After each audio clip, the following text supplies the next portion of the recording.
Assalamualaikum warahmatullahi wabarakatuh. Innal hamdalillah alladzi anzala ala 'abdihil kitaba wa lam yaj'al lahu 'iwaja may yahdillahu fahuwal muhtad wa may yudlil falan tajida lahu waliyyan mursyida. Asyhadu an la ilaha illallah wahdahu la syarikalah wa asyhadu anna Muhammadan abduhu wa rasuluh sallallahu alaihi wasallam la nabiyya ba'dah.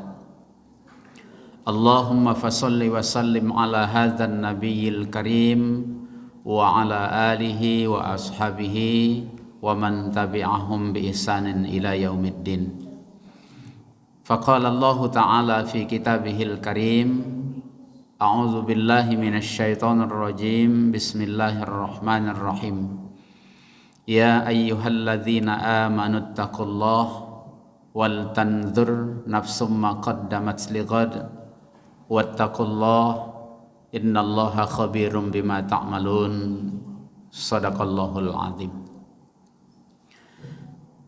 Bapak-bapak dan ibu-ibu kaum muslimin dan muslimat seiman dalam Islam, ahlus saum yang dirahmati Allah subhanahu wa ta'ala, segala puji dan syukur kita sampaikan ke hadirat Allah subhanahu wa ta'ala.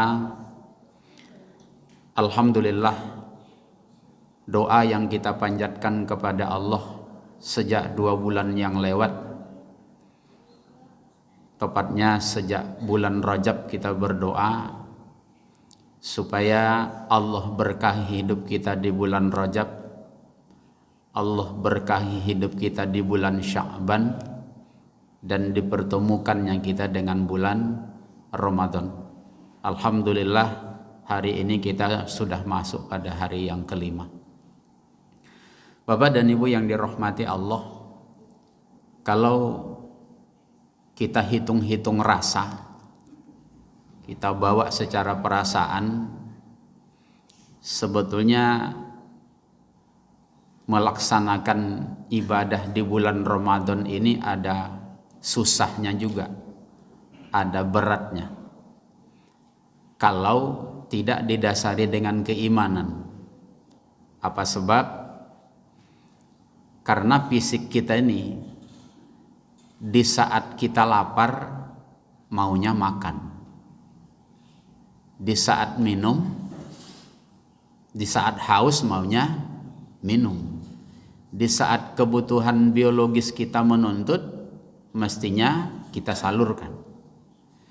Tapi di saat siang hari bulan Ramadan kita sedang berpuasa, justru itu dilarang.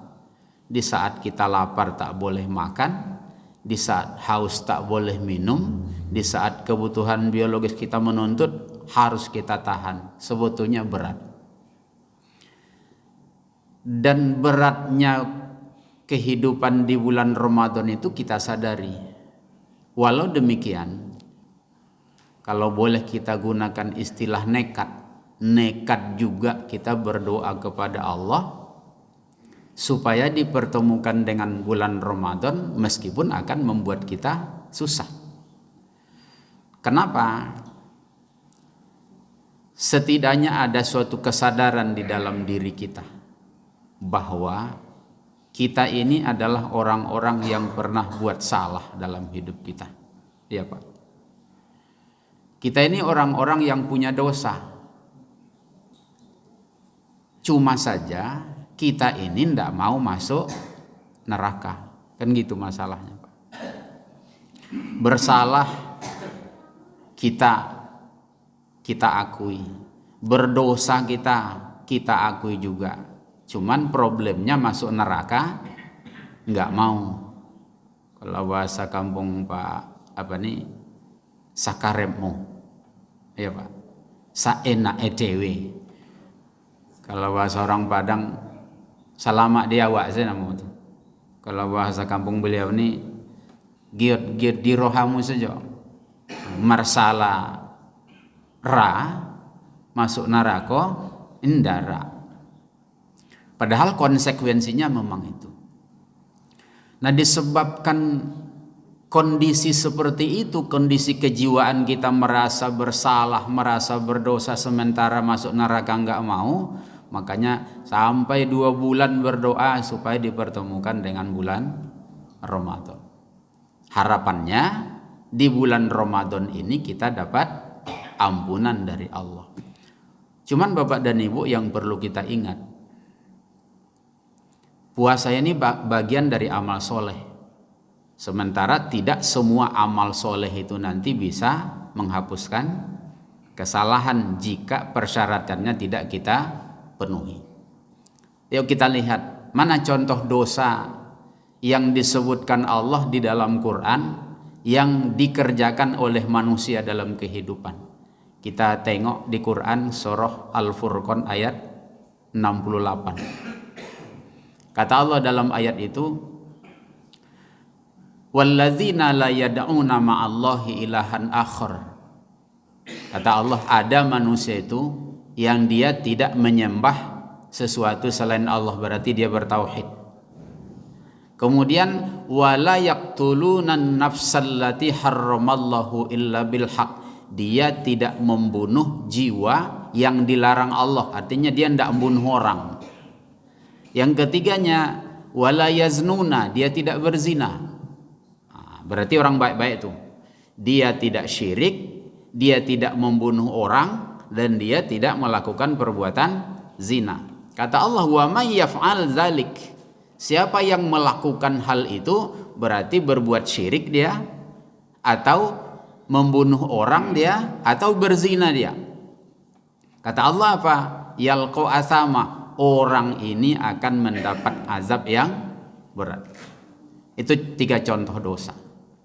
Nah sekarang Bapak dan Ibu, seperti ayat yang tadi kita baca di muqaddimah, sebagai orang yang beriman kita disuruh Allah untuk wal tanzur nafsum ma qaddamat liqad. Disuruh Allah kita evaluasi diri. Pernahkah kita berbuat syirik? Tanya diri kita. Pernahkah kita membunuh orang? Tapi kalau saya tengok wajahnya dari kiri ke kanan nih, wajahnya lembut semua Pak. Tampang-tampang pembunuh tuh nggak ada di sini. Kalaupun ada berarti pembunuh berdarah dingin nih Pak. Tidak berzina. Pernahkah kita berbuat zina? Tanya diri kita. Sebetulnya di Quran kan larangannya jangan kamu berzina, kan nggak itu larangannya Pak? Jangan dekati zina. Berarti hal-hal yang akan mendekati zina sebetulnya dilarang, apalagi mengerjakannya. Apa contoh perbuatan yang mendekati zina? Pacaran. Nah, coba Bapak ingat, kira-kira istri kita nih, istri Bapak dan istri Bapak itu kira-kira mantan pacar enggak? Kalau mantan pacar Bapak, istri itu berarti mendekati zina dulu tuh. Yang ibu-ibu suaminya ini kira-kira mantan pacar enggak? Kalau mantan pacar berarti mendekati zina. Anak muda sekarang kan gitu. Tengok boncengan hilir mudik. Sebetulnya lari motornya itu 20 cuman Pak, tapi pegangannya itu na'udzubillah pegangan 100. Nah, itu mendekati zina tuh. Itu belum nikah. Kalau sudah nikah, boncengan taruh tas di tengah. Nah, kenapa enggak mau dekat-dekat? Sagan awaknya. Dulu sebelum kita punya enggak segan, sudah kita punya segan. Itu contoh 3 dosa. Bapak dan Ibu, kalau dosa syirik, dosa membunuh orang, dosa berzina kita bawa mati, enggak diampuni Allah dosa kita.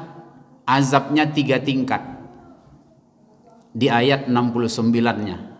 Pertama kata Allah, yudha'af lahul azabu yaumal qiyamah. Pelaku syirik, pelaku pembunuh, pelaku zina nanti akan dilipat gandakan Allah azab kepada mereka di hari kiamat. Jadi tidak normal azabnya. Azab yang normal itu kan Pak, kena ujung jempol kaki kita dengan api neraka itulah menggalaga utak awaknya. Itu yang normal tuh. Nah sekarang kalau pelaku dosa yang 3 tadi dilipat gandakan, itu pertama. Yang keduanya wa yakhlud fihi, kekal orang itu di dalam azab tuh. Jadi kalau gitu tidak dapat mereka jatah yang dikatakan Rasul nanti apabila umat Muhammad itu sudah dimasukkan ke neraka, ada saatnya Allah menyuruh untuk mencari orang-orang yang sudah habis dosanya itu dikeluarkan, dimandikan, baru dimasukkan ke dalam surga. Nah pelaku dosa yang 3 tadi itu tidak dapat hal seperti itu, karena kata Allah wa yakhlud fihi. Yang ketiga muhana, dihinakan oleh Allah Subhanahu wa ta'ala. Jadi berarti 3 dosa yang dilakukan orang tadi itu sangat membahayakan, fatal sekali itu. Syirik, membunuh, dan berzina. Azabnya tadi dilipat gandakan azabnya, kekal di dalam azab itu, dan dihinakan oleh Allah Subhanahu wa ta'ala. Oleh sebab itu Pak dan Ibu, jangan sempat dosa ini kita bawa mati. Terus solusinya apa? 3 juga. Jadi kalau bahasa orang Bangkinang, triple 3 ya Pak. Nah, dosanya 3, azabnya 3 tingkatannya, solusinya 3. Apa solusinya kata Allah di ayat 70? Illa, kecuali. Udah ada lampu hijau situ. Kecuali kalau orang yang melakukan dosa tadi mantabah, siapa saja mereka itu yang bertaubat. 1, sudah bertaubat, wa amana, beriman dia. Kalau Said Sabiq mengatakan beriman itu sama dengan bertauhid atau berakidah. Yang ketiganya beramila amalan soleh, mengerjakan amal yang soleh. Nah salah satu contoh amal soleh itu adalah puasa di bulan Ramadan. Nah kalau demikian puasa itu nomor 3. Kalau puasa kita lakukan tapi bermasalah akidah kita, apalagi belum bertaubat kita, puasa kita bermasalah, tidak mampu menghapuskan segala kesalahan yang pernah kita lakukan. Oleh sebab itu awali dengan taubat, sudah itu luruskan akidahnya, baru kita iringi dengan amal yang soleh. Insya Allah dengan ini puasa Ramadan ini mengantarkan kita kepada ampunan, sehingga di saat kematian datang insya Allah kita selamat dari azab Allah di akhirat nanti. Amin ya rabbal alamin. Hadanallahu wa iyyakum ajma'in. Subhanakallahumma wa bihamdik, asyhadu an la ilaha illa anta, astaghfiruka wa atubu ilaik. Wassalamu alaikum warahmatullahi wabarakatuh.